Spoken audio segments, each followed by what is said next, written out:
So far, using the iControl curriculum, you learned about 3 important brain skills in Unit 1 and goal-setting strategies in Unit 2. In this video, you will be introduced to emotion control and Unit 3, I Control My Emotions. In this unit, you will learn how to identify different types of emotions and strategies to help you control your emotions.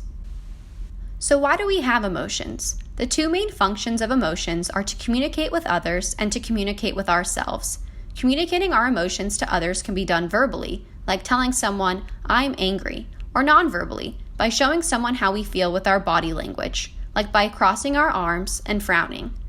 We also use emotions to communicate with ourselves, like when we pick up on signals that a situation doesn't feel quite right. Sensations are pieces of information that we get through our 5 senses. Then, our body reacts to these sensations with physical feelings. For example, seeing an alligator close by when not expecting it may cause our heart to beat faster and our eyes to open wide. These physical feelings can provide clues as to what emotions we are experiencing. We then use our brains to interpret these feelings and label them as emotions. In the case of the alligator, the emotion would be fear. Unfortunately, sometimes our emotions communicate information that is not correct. For example, we might identify the wrong emotion, like if we experience fear but react in anger. This can happen because both fear and anger might have the same physical signals, like your heart beating faster, a flushed feeling in your face, and rapid breathing. The appropriate reaction, however, is very different. Sometimes the level of your emotions can also be incorrect. This would occur if you experienced intense anger over an inconvenient schedule change at school instead of just feeling annoyed.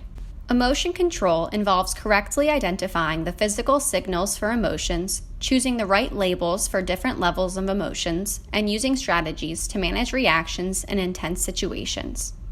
In this unit of iControl, your teacher will introduce you to strategies for controlling your emotions.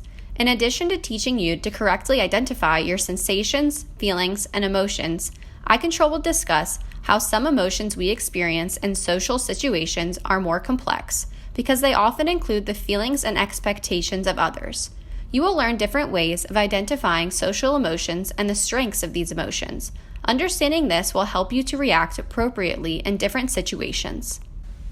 You will also learn some specific strategies for managing your emotions. You will learn how to control your emotions using 4 different strategies: situation, focus, think, and act. These 4 strategies will help you use emotion control in your life. Think back to when you learned about setting goals. Knowing how to control your emotions will help you to achieve your goals. Emotions are complicated, so learning how to process emotions will take some practice. In Unit 3, I Control My Emotions, you will have the opportunity to learn and practice strategies to strengthen your emotion control. Work hard learning so you can say, "I control my emotions."